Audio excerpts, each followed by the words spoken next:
자, 오늘은 방금 읽은 대로 창세기 17장 합니다. 창세기 17장은 참 중요한 내용이에요. 왜 중요해요? 이름도 바뀌죠. 네. 둘째 언약. 자, 둘째 언약. 참 많은 사람들은 이 둘째 언약에 대한 이 뭐랄까 깨달음이랄까 여기 대해서 이야기하는 사람은 잘 없어요. 네. 그냥 아브라함은 처음부터 그냥 발대하고 우르에서 하나님의 뜻에 순종해가지고 그냥 나온 그 믿음의 조상이다 하고만 이렇게 하는데, 우리가 지금 창세기를 통해서 아브라함을 이제 딱 보지만은 참 아브라함의 믿음의 여정이 우리의 믿음 여정과 똑같다 그랬죠. 네. 예, 이게 딱 이제 이해가 돼야 돼요. 예, 이해가 돼야 되는데, 자, 둘째 언약이에요. 방금 이야기. 둘째 언약의 주 내용이 뭐예요? 할례단 말이에요. 할례. 둘째 언약의 주 내용이 할례라는 사실을 잘 이해를 해야 되는 거예요. 이 할례는 무슨 할례? 영적 할례를 두고 이야기하는 것이다라는 것이죠. 자, 우리가 첫 번째 언약은 몇 장에 있었어요? 15장. 네, 15장에 있었어요. 이거 정도는 기억을 하세요. 15장은 하나님이 아브라함과 첫 언약을 맺으시는 내용이에요. 첫 언약의 그 내용은 뭐예요? 뭐가 된다? 복자를 줄 것이다. 영어에서 날짜가 상속자가 되리라. 15장에서는 그러니까 그거는 이제 상속자가 될 거라는 것은 이제 17장에 이삭을 두고 한 말이고, 15장 첫 언약을 맺으시면서 뭐를 이야기해요? 이스라엘 백성들이 지금 출애굽할 것을 지금 이야기하고 있죠. 이게 왜 갑자기 나왔는가를 이해를 해야 돼요. 하나님이 지금 아브라함하고 첫 언약을 맺으시면서 앞으로 있을 이스라엘 백성들이 출애굽해서 나오는 것을 이야기하고 있단 말이에요. 그 말은 무슨 말이에요? 첫 언약의 핵심은 세상에서 내가 너희들을 불러낸다 이 말이란 말이에요. 불러내서 하나님의 백성이 되게 하는 그 언약이 첫 언약이단 말이에요. 이거 중요한 거예요. 이거를 정확하게 알고 계셔야 돼요.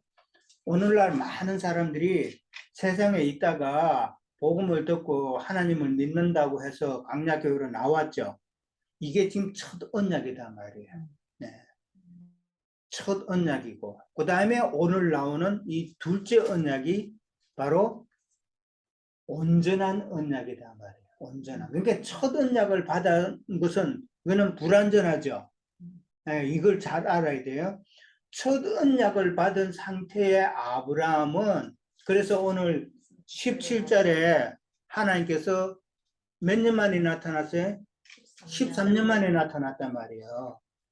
86세에 이스마엘을 낳고 그냥 그 하나님께서 13년 동안 침묵하시다가 지금 99세 때 나왔단 말이에요. 하나님께서 다시. 그러면은 첫 언약을 받은 상태는 불완전한 상태였기 때문에 오늘 99세가 된 아브라함에게 나타나신 하나님께서 무엇을 요구해요? 너는 완전하라 라고 이야기하신단 말이에요. 완전. 이게 완전하라는 말이 왜 나왔는가를 우리는 연결해서 이해를 해야 되는 거예요. 네. 그치.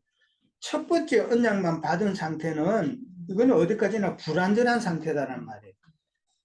불완전하니까 아브라함이 무슨 일을 행했어요? 하가를 통해서 이스마엘을 낳았잖아요. 그건 어디까지나 헬과 육의 소산물이단 말이에요. 그러니까 오늘날 많은 사람이 하나님을 믿는다 하면서 세상에서 나와서 믿음 생활을 하지만은 그 믿음 생활은 불완전한 믿음 생활이단 말이에요. 온전한 믿음 생활이 아니단 말이에요. 그러면은 그 상태가 계속되면은 결국은 영적 이스마엘을 놓는단 말이에요. 영적 이스마엘이 뭐예요? 세상 것 추구하고 세상 것 획득하고 그 세상 것으로 통해서 아브라함이 이스마엘을 기뻐했듯이 그렇게 세상 것을 사랑하게 된단 말이에요. 그러면은 하나님이 은혜로 참 그 사람에게 임하지 않으면은 그 사람은 계속 거기에 머물러 있고 후퇴된단 말이에요. 이게 성경의 비밀이단 말이에요, 지금. 예. 근데 많은 사람들은 이게 몰라. 이게 왜 중요한지를 몰라. 그러니까 나는 세상에서 나와서 이제 예수 믿었으니까 나는 넓은 길로 안 가고 좁은 길로 간다라고 착각하고 있단 말이에요. 예. 그러니까 뭐해, 이제는. 내가 열심으로 해야지. 내가 내 마음을 다해서 정성을 다해서 하나님 섬겨야지. 헌금도 많이 해야지. 내가 뭐 도덕적으로 또 이전에 뭐 육신적으로 약했던 거 이제는 좀 끊고 좀 거룩하게 살아야지. 이 종교로 나간단 말이에요. 우리는 지금까지 쭉 창세기를 해오면서 하나님의 뜻이 무언가를 우리는 늘 이야기했어요. 네. 그래서 그거를 우리는 다 마음에 잘 새겨 두셔야 된다. 오늘 17장에서는 이제 둘째 언약이라고 그랬어요. 둘째 언약의 주 내용은 주된 단어는 할례지만은 할례를 받으면은 주 내용은 아까 15장에서 첫 언약은 백성이 되는 것이지만은 17장에서는 기업이 되게 한다 그랬단 말이에요. 네. 둘째 언약을 받은 자에게만 하나님의 그 기업을 받을 상속자가 된다는 이 이야기단 말이에요. 그러니까 15장과 17장의 그 차이점을 정확하게 알고 있어야 된단 말이에요. 그러니까 백성이 되는 단계와 잘해야 백성이에요. 아까 말했듯이 세상에 머물러 있으면은 이게 태고하기가 쉽단 말이에요. 나는 이제는 하나님의 백성이 되었다 하는데 그 상태에서 더 진전하지 못하면은 퇴보하게 돼 있는 것이 사람의 마음이단 말이에요. 그렇게 되면은 백성 되는 것도 힘들어지죠. 그러나 17장에서는 백성 되는 것이 중요한 게 아니라 그거는 백성 되는 거는 불러내심이에요. 그 다음에 17장에서는 빼내심이단 말이에요. 예. 인간 하나님의 기업, 그 영원한 기업을 상속받을 자가 되게 한다는 것이 아주 중요한 키포인트예요. 17장에서. 그러니까 15장과 17장의 그 차이점을 정확하게 이해를 해야 돼요. 영적 할례를 받으면 결국은 하나님께서 원하는 대로 영적 신앙생활 하다 보면 하나님의 완전하심에 우리가 들어갈 수 있다라는 이 이야기예요. 완전해야 하나님의 후사가 된다는 그 이야기단 말이에요. 완전하지도 않는데 죽으면 천국 가서 면류관 쓰고 그런 착각을 하면은 참 성경을 몰라도 너무 모르는 것이잖아요. 그걸 갖다가 우리는 이해를 일단은 하셔야 됩니다. 17장에 있어서 주된 단어는 할례라 그랬어요. 할례는 우리가 둘째 언약을 받았다는 정표죠. 이게 영적 할례는 우리의 마음과 기해해야 된다는 것이죠. 성경에 보면 마음 가죽을 벗겨서 이제 이야기하는데 할례에 대해서 나중에 또 나오니까 그때 이야기를 하도록 하고 참 영적 할례를 우리가 행하는 것이 하나님의 원하심이단 말이에요. 지금 하나님이 99세가 된 아브라함에게 나타나셔서 하나님의 원하심을 요구를 했단 말이에요. 그 원하심은 완전하라는 것이고 그 다음에 그 원하심은 영적 할례를 행하라는 것이고 그 원함은 또 영적 할례를 행함으로 네가 내 후사가 되어라 라는 그 요구단 말이에요. 요거를 갖다가 정확하게 이해를 하시고 나중에 누구에게 전도할 기회가 있으면은 한 번만으로 끝나는 건 아니에요. 우리가 성경을 많이 이야기했지만 반드시 첫 것이 있고 반드시 둘째 것이 있다 말이에요. 우리는 첫 것에 머무르는 그런 신앙이 아니에요. 우리는 지금 둘째 것을 향해서 이 둘째 것을 추구하는 그런 신앙생활을 하는 자들이에요. 그러니까 첫째 것에 머물러 있으면은 참 같이 가고 달래고 오르고 달래고 참 떨어지고 하면 뭐 격려도 하고 그러지만은 이 둘째 단계에 이르면은 이제는 스스로 알아서 해야 돼. 성장했잖아요, 그만큼. 말씀을 이제 들었잖아요. 그러면은 항상 하나님이 중간중간 시험 친다 그랬죠. 그때마다 성장하셔야 돼. 성장하셔야 돼. 만약에 성장이 안 되면은 세상 농사도 소출이 안 나면은 농부가 그 밭 갈아엎어 버려. 이게 뭔 말인지가 잘 이해를 하셔야 돼요. 자, 그 다음에 1번 문제로 넘어갑니다. 자, 하나님이 아브라함에게 나타나셔서 99세에 나타나셨죠? 아까도 말했듯이 13년의 공백이 있었던 거예요. 13년의 공백이 있었다는 것은 이제는 돌아올 때가 됐다는 이야기예요. 그래서 나는 생각해 볼 때, 아하, 이제는 이스마엘이 13살쯤 됐으면은 부모 말 잘 안 듣는 사춘기가 시작됐구나라는 생각이 든다는 거예요. 그래서 돌아올 때가 되지 않았나라는 생각도 해봅니다. 그건 뭐 성경 없는 거니까 그렇게 생각해 볼 수는 있다는 것이죠. 그렇잖아요. 세상 것도 아무리 세상 게 좋아도 돈이 좋고 이래도 세상 것에 그 빠져 살면은 그게 나 스스로 깨닫게 되잖아요. 그런 경우 많잖아요. 세상 것에 이제는 더 이상 질린단 말이에요. 질리는 때가 이제 돌아올 때가 된 것이다. 자, 근데 오늘 하나님께서 뭐라고 그랬어요? 아브라함에게 나는 전능한 하나님이라 그랬어요. 엘로힘, 뭐 올마이티, 뭐 그런. 근데 전능한 하나님, 이 전능한 하나님이라는 뜻이 뭘까? 성경적 뜻은 전능한 하나님은 우리가 인간적인 사고 방식으로 모든 것을 할 수 있다는 그런 능력을 가진 분이라고 우리는 생각을 하잖아요, 그죠? 이게 사람의 생각이라면. 그러나 사람의 생각의 그 차원을 넘어서 우리는 하나님을 생각해야 된단 말이에요. 그러면은 성경에 보면은 전능한 하나님이라는 그것은 없는 것을 있는 것 같이 부르심으로 있게 하시는 하나님이다 말이에요.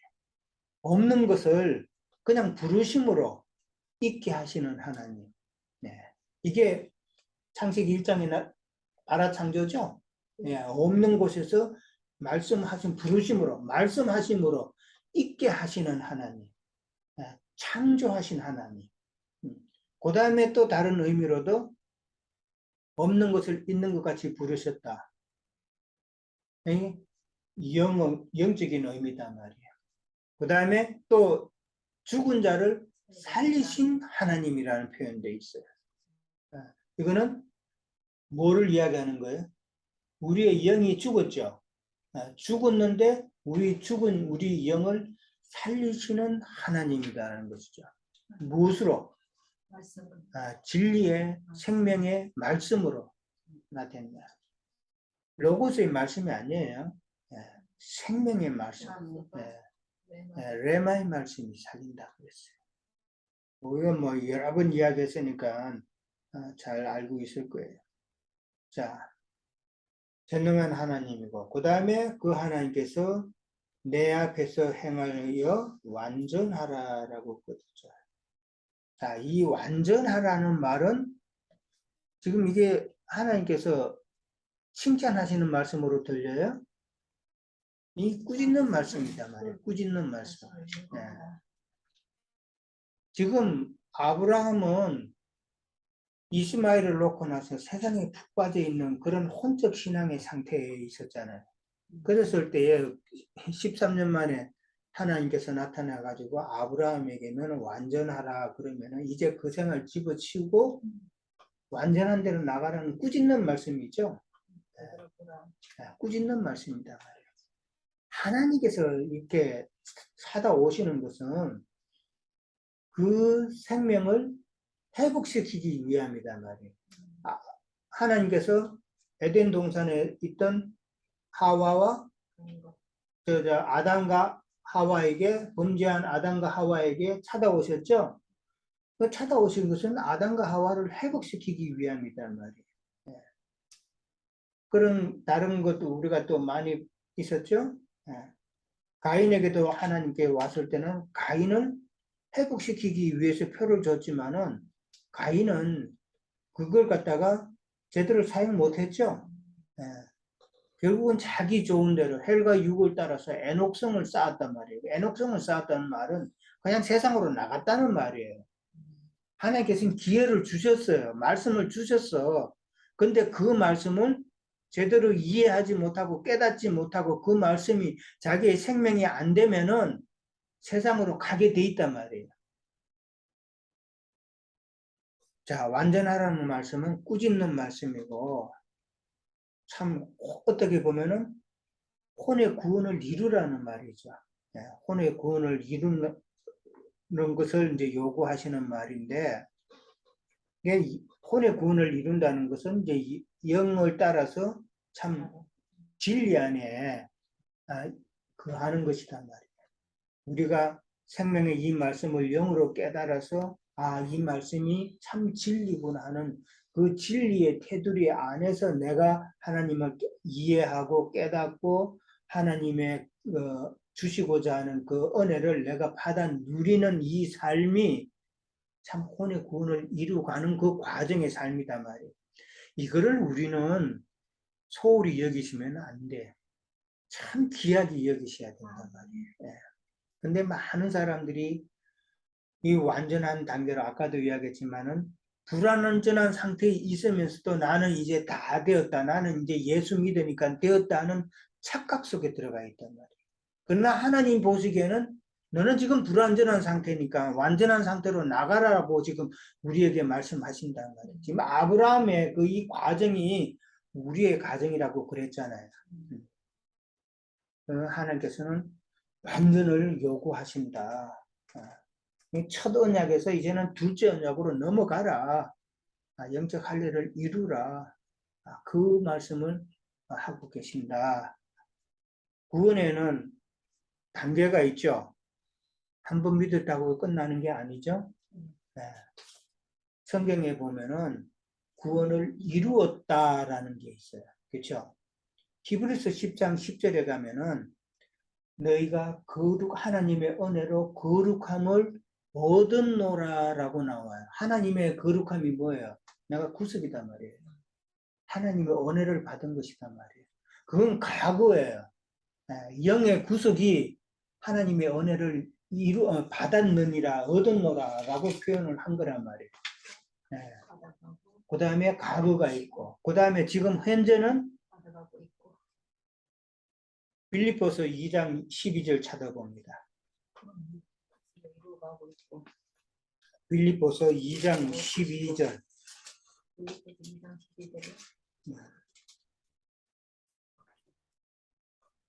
두렵고 떨림으로 너희 무엇을 예. 항상 복종하여, 복종이 먼저 나와요. 두렵고 떨림으로 너희 구원을 이루라 그랬어요. 나는 이 구절을 보면서 왜 두렵고 떨림으로라는 이 단어를 썼을까? 우리가 구원을 이루어간다는 것은 영적인 신앙생활을 한다는 것인데, 그러면 우리가 신앙생활을 하는 데 있어서 필요한 것은 낙심하지 말고 열심으로 구원을 이루라, 이런 표현이 차라리 더 나을 것 같은데 그런 생각 안 들어요? 네. 참 그게 더 나은 표현인 것 같은데, 이게 혼의 구원을 이루는데 이 사도 바울은 두렵고 복종함으로 두렵고 떨림으로라는 이 단어를 쓴 거에 내가 참 많이 깨달았어요. 왜 이 단어를 썼을까? 혼의 구원을 이루어가는 것이 결코 쉽지 않다는 이야기예요. 혼의 구원을 이루어가는데도 우리도 여러 번 경험을 했지만 왔다가 떨어져 나가고 갈려져 나가고 하는 이 과정을 우리는 봐오잖아요. 이야, 참 이렇구나. 우리가 혼의 구원을 이루어가는 신앙생활을 한다고 하지만은 참 두렵고 떨리는 마음, 나도 언젠가는 저렇게 될 수도 있겠다 하는 그런 두려운 마음, 떨리는 마음으로 신앙생활을 해야 된다는 그 이야기를 하시는구나라는 걸 깨달았을 때, 내가 섰다고 한 자는 넘어질까 두려워하라 그랬죠. 우리가 이 말씀을 배운다고 해서 다 온전한 것은 아니다. 누가 어떻게 될지 모른다.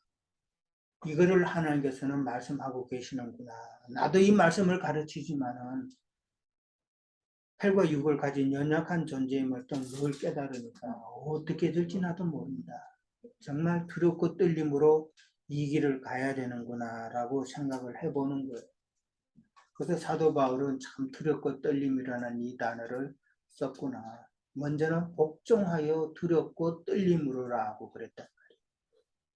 얼마나 중요한 말인가를 잘 알아야 되고, 그 다음에 또 우리의 미래가 있죠.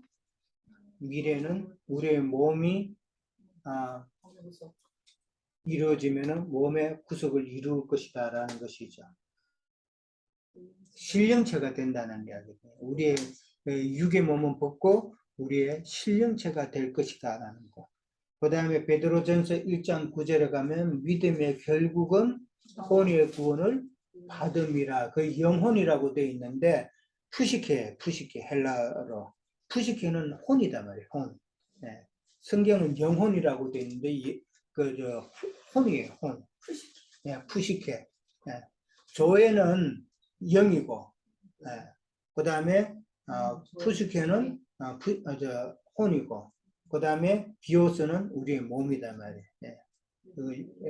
참고로 알고 계셔야 돼요. 그러니까 우리가 믿는다고 하지만은 그냥 영의 구속만을 받는 것이 우리의 목적이 아니라고 그러는 거예요. 베드로전서 1장 9절 의미를 잘 이해를 하셔야 됩니다. 우리가 믿는 믿음의 결국은 우리가 혼의 구원을 받기 위함이다라는 사실을 우리는 잘 이해를 해야 됩니다. 네.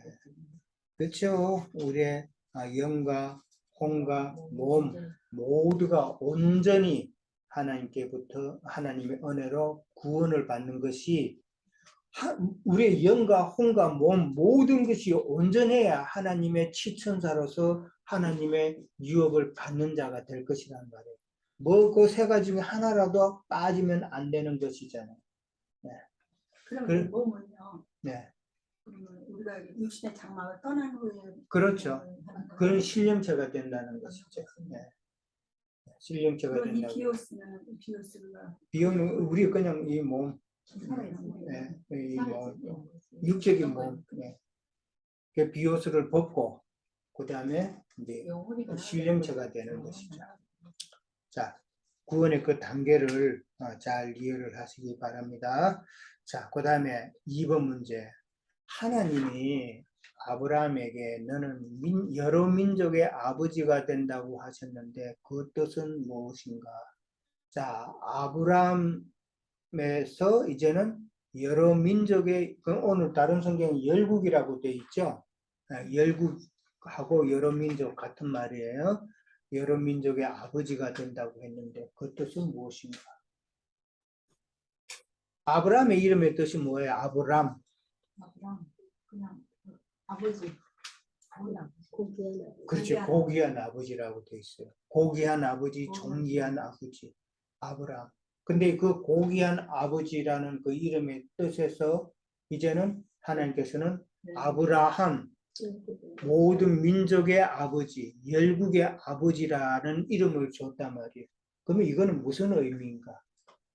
참 아브라함은 모든 민족의 열국의 아버지라는 이런 설교를 우리는 많이 들었어요. 많이 들었는데 그 뜻이 무엇인가를 설명하는 설교는 한 번도 들어본 적이 없는 것 같아요. 왜 아브라함으로 이름이 바뀌었는가? 왜 하나님께서 아브라함 열국의 아버지가 된다는 이름을 주셨는가? 그 이유를 알아야 될 거 아니에요. 자손으로 말미암아 예수님 열국의 아버지가 된다는 말은 이 열국은 지금 아브라함, 존귀한 하나님, 고귀한 하나님인 것은 하나님께서 그런 칭송을 받으시는 것은 이스라엘 백성에 한해서만 받는 거예요. 그렇죠? 이방인들이 하나님을 갖다가 그냥 고귀한 하나님 이런 식으로 표현을 안 한다는 말이에요. 단 이스라엘 백성만이 하나님을 아브라함은 참 존귀한 아버지라고 그렇게 표현을 한단 말이에요. 자기들의 그 열조의 조상이다는 이 말이잖아요. 그러니까 유대인들만 아브라함을 갖다가 존귀한 아버지라고 그러는데 이방인들은 우리의 존귀한 아버지 아브라함 이런 식으로 안 하잖아요. 그러니까 아브라함은 어디까지나 구약이다 말이에요. 구약. 구약의 내용이에요. 그러면 아브라함은 열국의 아비가 된다는 말은 유대인뿐만 아니라 모든 이방인에게도 해당된다는 이 이야기다 말이에요. 그러니까 열국의 아비가 된다는 말은 모든 이방인의 아버지, 믿음의 조상이 된다는 그 뜻이란 말이에요. 그러면 그 뜻은 예수 그리스도께서 죽고 부활하셔서 그 영이 이 땅에 오심으로나 그게 가능한 일이단 말이에요. 그러니까 아브라함이라는 말은 영으로 오신 예수님을 상징하는 이름이단 말이에요. 이해돼요, 이제? 이 사실을 기억해야 돼, 깨달아야 돼.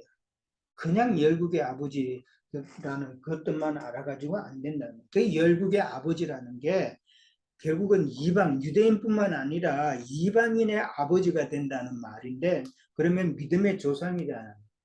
믿음의 조상은 모든 예수님께서 더 크고 온전한 장막을 짓기 위해서 영으로 오셨죠. 더 크고 온전한 장막이 바로 이방인에게 오시는 거다는 말이에요. 그러니까 그 이유를 아셔야 돼요. 그러니까 아브라함은 신약에서 영으로 오신 예수님을 상징하는 이름이다라는 것이죠. 아브라함은 그냥 구약의 이름이고. 이해하셨죠? 그렇게 오늘 잘 분별을 하시기 바랍니다. 자, 그 다음, 아브라함은 그러면 구약에서 얘기하는 여호와를 상징하는 건가요? 왜 아브라함은 아브람이 아니라 아브람. 그러니까 아브람은 구약에서는 하나님을 상징하는 인물이에요.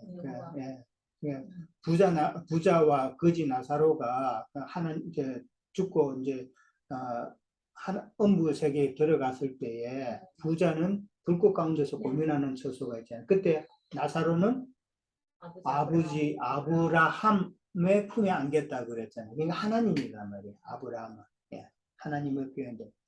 근데 그 부자와 거지 나사로를 설명할 때 하나 의문점 드는 게 없어요?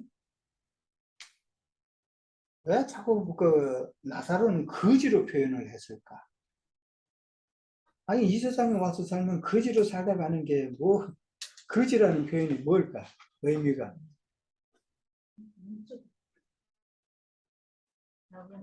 부자는 세상 것을 많이 모았고 나사로는 세상 것에 대해서는 미련이 없는 온전한 믿음 생활을 했다는 뜻이에요. 영적인 그런 의미로 이해를 해야 돼요. 그러니까 거지라는 말은 세상의 것은 내가 소유한 게 없다. 지난번에 우리가 엘람왕 그들라오멜 군과 싸워서 아브라함이 많은 전리품을 갖고 왔죠. 근데 그 전리품은 누구에게 줬다? 그 동맹국 마무리의 그 형제들 그 동맹국에게 나눠주고 그 다음에 싸운 자들에게 나눠주고 청년들한테 그렇게 주고 그 다음에 자기 가신과 자기는 그것을 하나도 안 취했죠. 그 안 취한 게 무슨 말이라고 그랬어요? 영적인 사람은 세상 것을 취하지 말아라는 하나님의 가르침이라고 이야기했었어요. 세상 것은 우리의 마음을 뺏어가는 것이단 말이에요. 우리는 필요는 하죠. 필요는 하는데 필요 이상의 것은 취할 생각은 하지 마라. 욕심은 내지 마라. 그것은 참 우리를 나중에 참 창피하게 만드는 그런 결과를 낳게 된다라는 걸 이해를 하셔야 됩니다. 자, 그 다음에 6절하고 7절에 보면은 여러 민족이라는 표현이 나오고 그 다음에 그 언약의 대상에 대해서 나와요. 여러 민족과 왕들이 내게서 나온다 그랬어요. 왕이라고 해가지고 킹 그런 의미가 아니라 우리가 참 왕 같은 제사장이라는 표현이 있죠. 믿음이 큰 자들이란 말이에요. 여러 민족, 여러 그 다음에 왕 같은 제사 할 때 왕. 그렇게 이해를 하면 돼요. 믿음의 자녀가 된다는 이야기고, 그 다음에 내 언약을 나와, 그러니까 하나님과 너, 그 다음에 아브라함이죠. 너 대대 후손 사이에 세웠다라고 그랬어요. 언약의 대상이 나오죠. 아브라함의 육적 후손이 아니라 영적 후손들이란 말이에요. 그렇죠? 아브라함의 하나님, 이삭의 하나님, 야곱의 하나님이라는 이 단어, 이 뜻은 영적인 아브라함의 자손들을 두고 하는 이야기다. 그렇게 이해를 해야 됩니다. 그 다음에 8절에 가면은 내가 너와 네 후손에게 네가 거류하는 이 땅, 곧 가나안 온 땅을 주어. 가나안 온 땅 누구? 예수 그리스도단 말이에요. 가나안 온 땅에 자꾸 땅만 보면 안 돼요. 땅 밟기 하는 그것도 있었죠. 어느 교회 모임에서 땅을 밟는다고 그 땅이 아니죠. 그 다음에 영원한 기업이 되게 한다고 그랬어요. 그 예수님은 우리의 영원한 기업이 되어야 된다라는 이야기죠. 자, 3번 넘어갑니다. 자, 언약의 표시로 하나님은 아브라함에게 할례를 요구하셨죠. 그러면은 할례에 대해서 우리가 정확하게 알아야죠. 자, 오늘 중요한 단어가 할례라는 말이 있죠. 근데 이 중요한 단어 할례의 뜻을 정확하게 알아야 되는데, 자, 한번 설명해 보세요. 여러분이 알고 계시는 대로 할례는 무엇이다? 어떤 것이 할례다? 그 다음에 할례는 어떤 것이 있다? 아는 대로 한번 말씀해 보세요. 이 사람을 벗어내고 새 사람을. 그게 이제 할례의 의미죠. 옛 사람을 벗어내고 새 사람을 이긴다. 이것도 다른 말로 하면은 우리의 육적 자아를 제거하는 거예요. 표피를 뱉는 것은 덮여 있잖아요, 그죠? 뭐 다 어른이니까 덮여 있는 부분을 갖다가 표피를 베내서 그것을 안에 드러나게 한다는 말이잖아요, 그죠? 그 말은 그 덮고 있는 것은 우리의 육적 자아다 말이에요. 우리의 육신의 생각이다 말이에요. 그 우리의 육적 자아, 육적 그 생각을 베내 버려야 우리 안에 있는 영의 생각이 나온다 말이에요. 마음 가죽을 베라는 것도 우리의 마음을 덮고 있는 것, 육신의 생각 이런 것을 베내란 말이에요. 그러면은 우리의 속마음, 영의 생각이 드러난다는 이 말이다. 이게 예수님 십자가에서 어떻게 나타났어요? 시장이 찢어지는 걸로 나타났죠. 그렇죠. 시장이 찢어진다는 말은 무슨 말이에요? 성소와 지성소에 시장이 있는데 그 시장이 찢어진다는 말은 무슨 뜻이에요? 그러니까 그 시장이 찢어짐으로 우리가 연합이 되죠. 그러니까 우리가 지성소로 들어가는 그 문이 되는 것이고 길이 된단 말이에요. 근데 그 시장이 찢어진다는 것은 여자로 말하면은 하나님과 연합. 하나님과 연합. 하나님과 연합이 될 수 있는 것이고 시장이 찢어진다는 건 예수님의 십자가 사건이다 말이에요. 예수님의 몸이 찢기심이다 말이에요. 그걸 잘 이해를 하시고 그 다음에 또 할례는 그렇죠. 육신에 행하는 할례가 있고 그걸 갖다가 성경에서 뭐라 그래요? 손으로 한다 그래서 손할례당이라고 그러죠. 그 육적 이스라엘 백성들에게만 행하는 그 할례, 그 손할례다 말이에요. 이 손할례당이 그 사도시대, 초대 사도시대에 처음에 엄청난 참 교회 그 잡음을 일으켰단 말이에요. 이스라엘 백성들은 반드시 할례를 행해야 된다는 그 주장, 그 주장의 근거는 뭐예요? 그 주장의 근거는 율법이지만은 그 더 밑으로 내려가면은 선민사상 때문에 그런 거예요. 선민사상. 유대인들은 하나님의 선민이기 때문에 반드시 하나님의 그 지시하신 대로 우리는 할례를 행해야 된다라는 그 이야기단 말이에요. 네. 자, 그 다음에 손 할례당이 있으면은, 그러나 성경에서는 사도 바울 같으면은 영적 할례를 이야기하고 있죠. 우리의 마음과 기에 할례를 행하라. 그러니까 이거는 어디까지나 영적 이스라엘 백성들에게, 자손들에게 요구하시는 것이죠. 네. 자, 그 다음에 할례는 어디서 행했어요? 이스라엘 백성들이? 길갈에서 행했죠. 길갈의 뜻이 무엇이라고 그랬어요? 여러 번 이야기했는데 길갈에서 할례를 받는 것은, 길갈이라는 이름의 뜻은 애굽의 수치를 굴러 보냈다, 떠나 보냈다라는 이야기잖아요. 애굽의 수치를 떠나 보냈다는 그런 뜻이에요. 근데 그 애굽의 수치를 떠나 보낸 그 자리에서 할례를 여호수아가 행하죠. 지금 어떤 상황이에요? 지금 곧 전쟁을 치러야 되는 그 상황이단 말이에요. 전쟁을 치러야 되는데 할례를 행하면은 엄청 아파요, 이거. 난 말씀 들었나? 와, 정말 엄청 아팠어요. 그냥 버스에 내려서 그냥 약국 문 열고 그냥 누워버렸어요, 나는. 애 낳는 거는 아프겠지. 참, 그, 할례라는 것이, 강야에서는, 길갈에서 할례를 했다는 말은 그동안 강야에서는 할례를 안 했다는 말이잖아요. 그렇죠? 광야 생활 하는데 이스라엘 백성들이 할례를 행했다는 말 봤어요? 없다 말. 근데 광야에서도 오랫동안 한 달, 두 달씩 머물렀던 곳도 있었단 말이에요. 네. 계속 움직인 건 아니에요.